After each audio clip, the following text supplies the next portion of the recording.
Hi, I'm Max Payne 3, but you can call me Bill.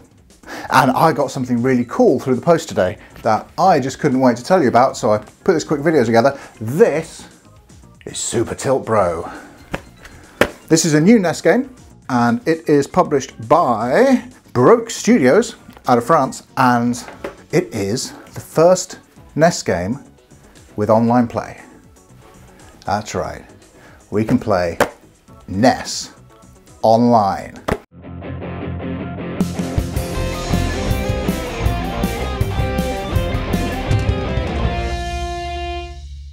Online gaming is nothing new. It started in the late 70s with MUDs, multi-user dungeons, and then continued in the early 80s with ARPANET, the precursor to what we all know as the internet. The last NES game was Wario's Woods, released in 1995. At that time, the internet was obviously about, right?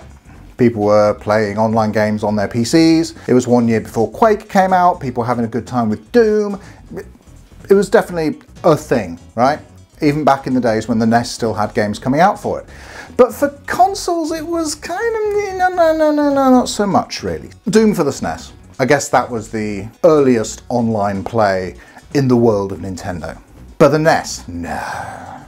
No online connectivity for the NES. A little bit for the Famicom. The Famicom being family computer, you could go online with it, you could do a little bit of gambling, you do a little bit of banking, you know, you could do a little bit of basic online functionality from the Famicom. The NES, no, never. Until 2024, with the release of Super Tilt Bro. There's a Wi-Fi chipset built inside the cartridge itself that lets us play online. And I am quite excited to see how that works. I have no idea. I haven't tried this yet. I'm recording an intro to a video without knowing how the video is going to end. I don't know if I'm going to be able to get it to work. We're going to try it out and we're going to have, hopefully, a good time, or if not, a frustrating but interesting one. So, join me on this journey. Let's first unbox Super Tilt Bro and I'm going to check it out. This is the first new NES game I've opened in a very long time and I'm hyped to check this out. So this is from Baroque Studio, new games for old consoles. Back of the box there, you've got your English, you've got your French. Online, en ligne, yes. Thanks to a Wi-Fi chip in the cart, Super Tilt Bro is the first game to seamlessly connect your NES to the web. All right, so let's just pretend I brought something to open this with. And I'm definitely not just using my teeth off camera to open the nice new thing. Oh, foil wrapped NES game. You remember your last foil wrapped NES game? NES game made by Biden Labs, published by Baroque Studio. Super Tilt Bro. Let's check this out, see what comes with. Okay, now I kind of dig the colour of this cartridge. Oh, we got a manual! We got an old school style manual. This is my first time opening this. I have not looked at this at all. Welcome, bienvenue. Very cool. We will check that out. So, you are reading the manual. Wise choice. In a short time, you'll be introduced to the game's universe and its most subtle mechanics.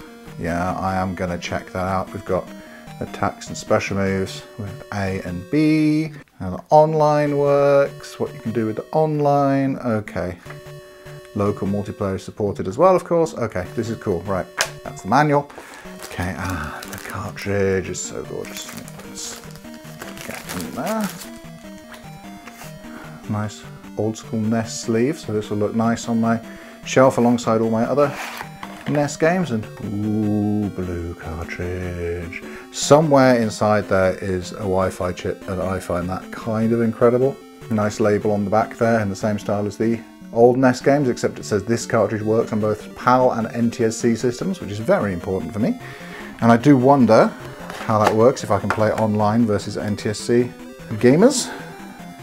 I've even got the old polystyrene sitting right there in the bottom. Rainbow NES cartridge quick start guide. So this will be, hello, focus please, focus, yes. This will be how we get it online.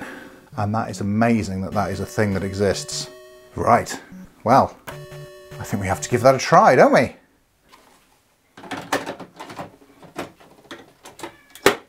Okay, so here we are on the retro sofa, and we are going to, for the first time, turn on Super Tilt Bro and see what it does. I've perused the manual. Hopefully I'll have some idea what I'm doing. I think it's a Smash Brothers kind of dealy, right?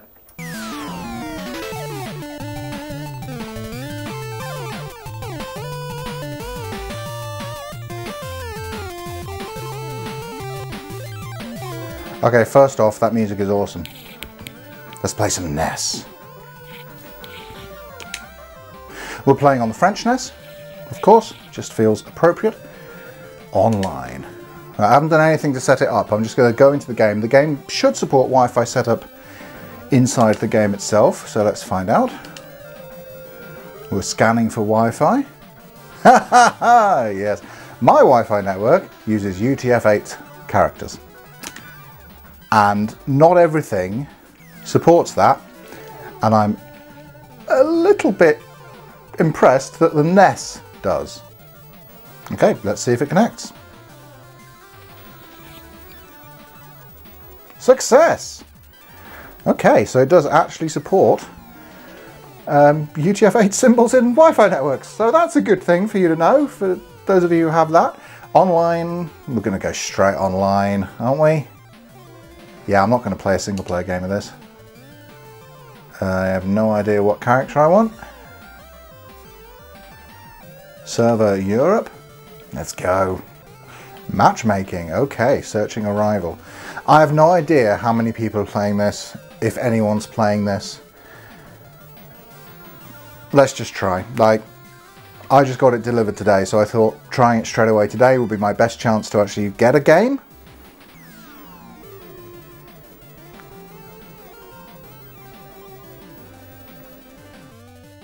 Okay, so what I'm gathering from the Discord is that it doesn't actually matter if you picked casual or ranked in terms of finding a game. It will match casual and ranked players, no problem, doesn't care. Also for the stage selection, it will randomly pick between the stages that the players pick. You don't have to pick the same stage as someone else to get into a game with them. So, in theory, it's set up to find a game as long as someone else anywhere in Europe is playing Super Tilt Bro. The problem with that, I think, is fairly obvious. In 2024, we're 30 years on from Wario Woods, and while I think it's cool that there are little indie developers keeping the NES alive 30 years after Nintendo stopped developing for it, there's a reason Nintendo stopped developing for it. There have been, I'm going to say, a number of consoles released since the NES that more people are playing on in the year 2024. While we're waiting, let's check out the Wi-Fi setup page.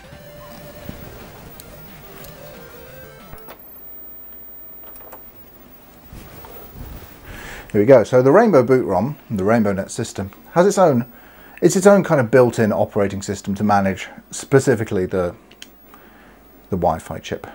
Yeah, firmware version 1, that makes sense.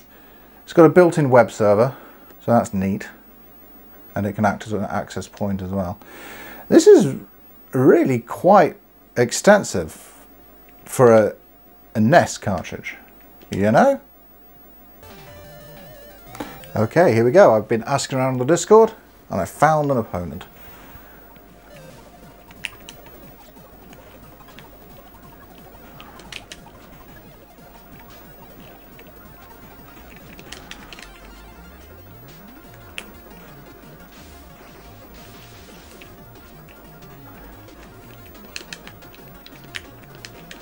And I am not very good at this. I don't think I've actually connected yet.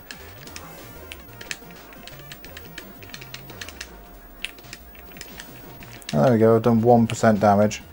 Awesome. Hey, I got a kill. That's pretty cool.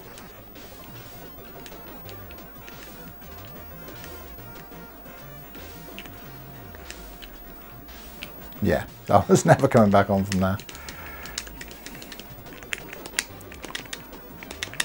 I don't have to be good at this, right?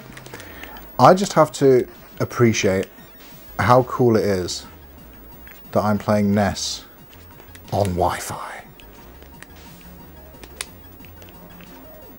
Badly.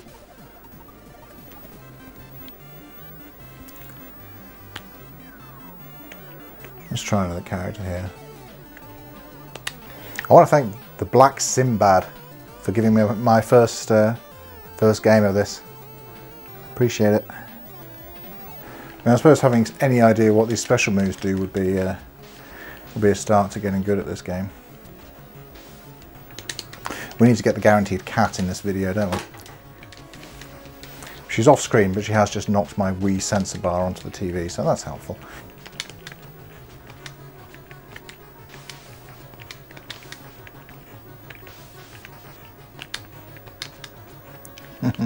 I have no idea how to beat that move.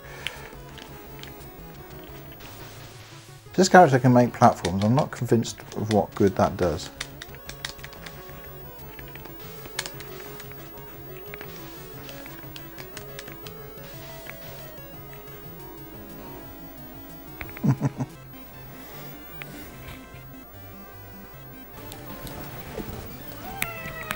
No, Minerva. No, come on. Oh, we're in game.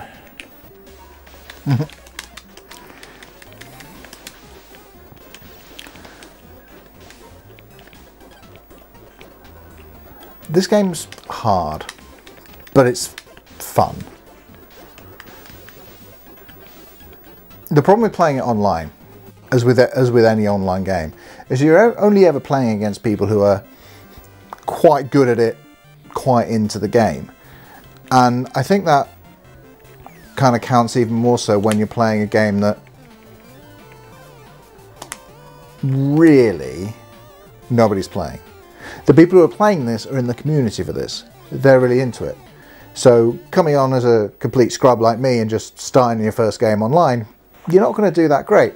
But nonetheless, it's accessible enough that I at least feel like I'm doing something. This guy I'm playing against, the Black Sinbad, is clearly very, very nice, right? He's generously offered to give me some tips for how to play the game in voice chat. I've said no, because I'm doing this, but nonetheless, ooh, that's not good. Oh, okay, survived it. But nonetheless, very kind, right? But I could see this being a lot more enjoyable as a, like, sofa multiplayer game, you know? Playing against a buddy. Both having equally no idea what you're doing in the game. But if you're doing that, let's be honest, you've got Smash Brothers if you want to play a game like this, which is obviously going to give you a lot more gameplay. This is an incredible feat. Everything. The gameplay is smooth, the online play works, and works well. Presentations, you know, it's good, it's fine. You know, it's a NES game. It looks like a NES game. I can respect all of that and appreciate all of that.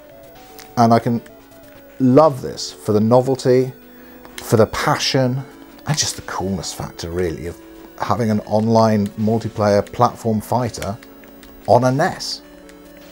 Incredible.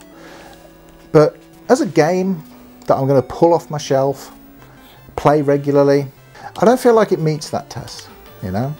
I don't feel like this is a game that I'm going to return to all the time. I'll have a few games with it with similarly nerdy friends who will similarly appreciate it, right?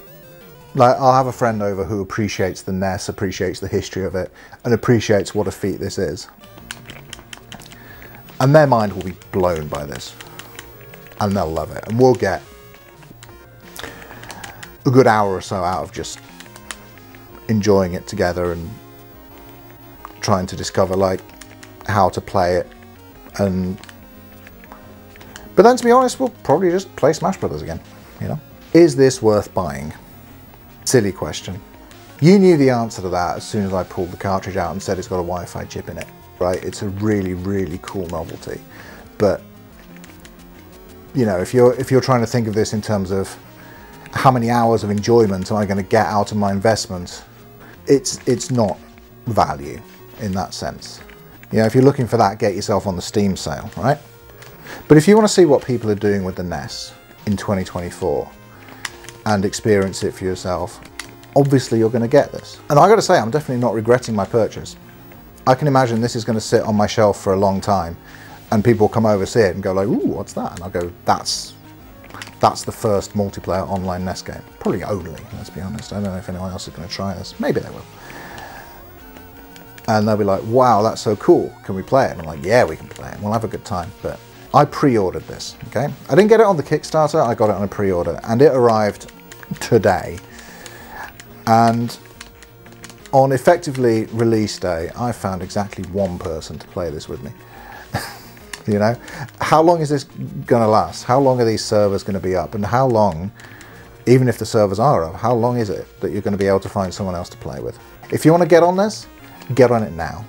Try it out online. You can play it online. You can play it in your browser. You know, you can do that. But I think you're missing out on a lot if you just play it that way. I think you're missing out on the novelty of, I've got a NES controller, I've got a NES, I've got a CRT, and I'm playing on the internet. It's a lot like SNES Doom in that sense, right? Like, I have no idea what, I think that just let me win now. You can emulate SNES Doom and you can be like, oh cool, it's Doom on a SNES, but you don't get the feeling of it unless you're actually holding a SNES controller plugged into original hardware playing Doom, and this is the same thing. If you're plugged into the original hardware with your NES controller, this is like, my mind is blown and I'm loving it. If that's not the case, I don't know if the game just on its own merits is quite worth it in a world where you can just go and play Smash Brothers. Before we move on, let's just check out the single player, because obviously there is a story mode. Obviously the draw of this is your NES is on the internet. But maybe it's a cool game too.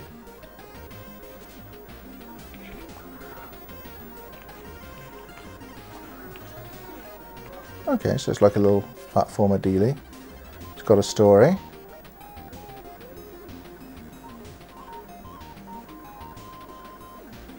You are on diet. I need this cake. Let me go, ghost me. Yeah, all right. I'm digging the lore.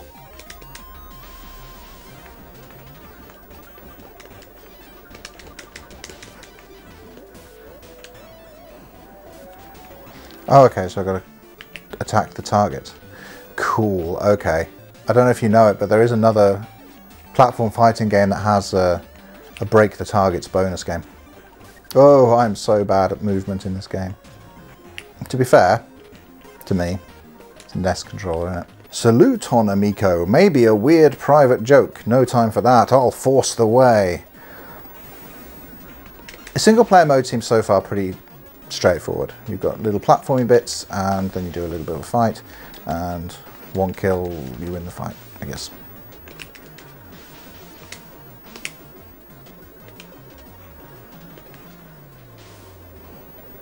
Yeah, we did it.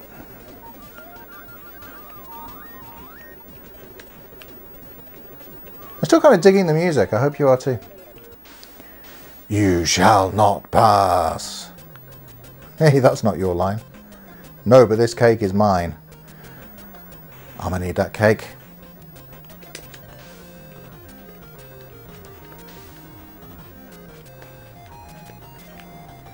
Okay. Cute. The cake was a lie. Alright. There's a bit of a difficulty spike here. Not gonna lie. Because like the last couple of matches were like trivially easy. This one, like, I don't know if I can do this one.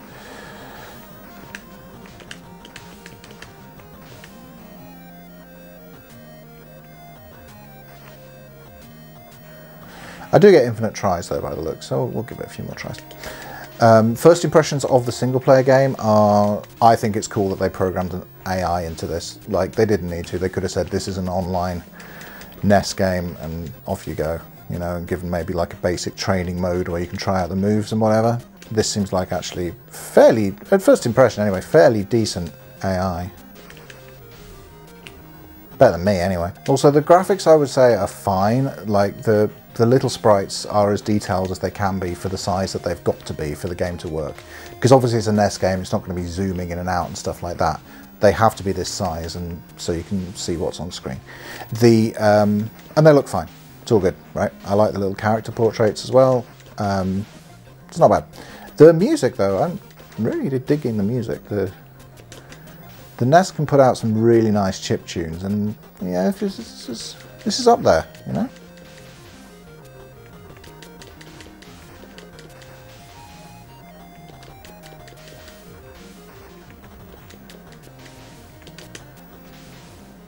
Hey.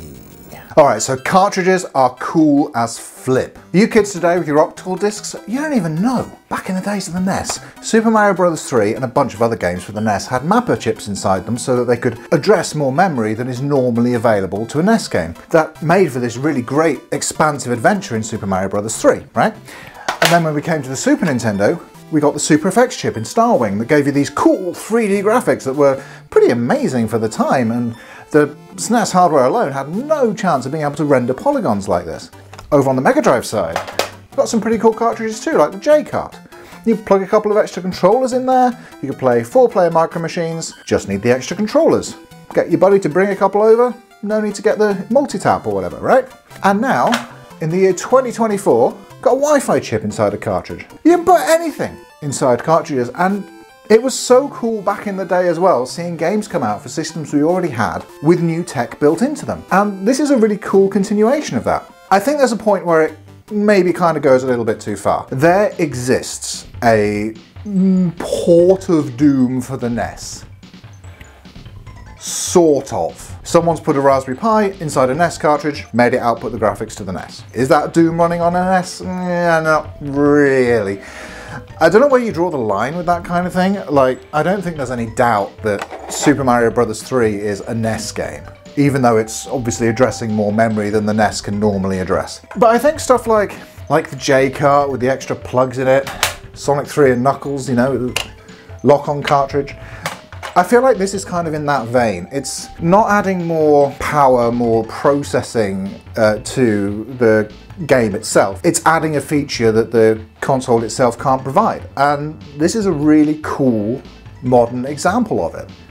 So really cool of Broke Studio to develop the Wi-Fi chipset that works in the NES. Really impressive stuff, very cool. Indie developers of modern NES games tend to be kind of purists in how they do it. They're not taking the Super Mario Bros. 3 approach, they're not adding mapper chips, they're seeing how much they can do within the memory limitations of a standard NES cartridge. That's kind of the point. If you're developing for an old console like the NES, you're trying to see what it can do. You're trying to see what you can do within the restrictions. Restrictions breed creativity. Let's see what cool stuff I can do with just this little thing here, right? The original developer of Super Tilt Bro, Sylvain Gaudrat, has made a really cool game. It's fun. I like it a lot. In a world where Super Smash Bros. Exists, it's not competing on that same level. But that's not the point. The charm of this game is doing it on a NES. It's making the best Super Smash Bros. Style game you can make on a NES, and he's done it. It's really cool, it's really fun, I like it a lot. And it just brings me so much joy that this exists. Not just because it's got a Wi-Fi chipset in it, I've focused a lot on that when I was playing it, but it's just a really cool game that someone made for the NES as a passion project to see what they could do. And there's a lot of games like that coming out now for different consoles, and I think it's really worth checking some of them out and seeing what people are doing, you know? And certainly get yourself to brokestudio.fr and have a look at Super Tilt Bro.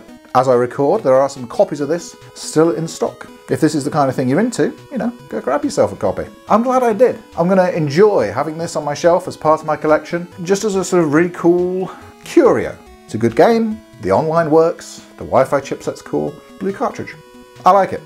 I'm glad I bought it. I'm pleased to have it in my collection. Maybe you will be too. Have you played any newer games for older hardware? Is there anything I should maybe check out? Let me know in the comments. And thanks for joining me on the Retro Sofa.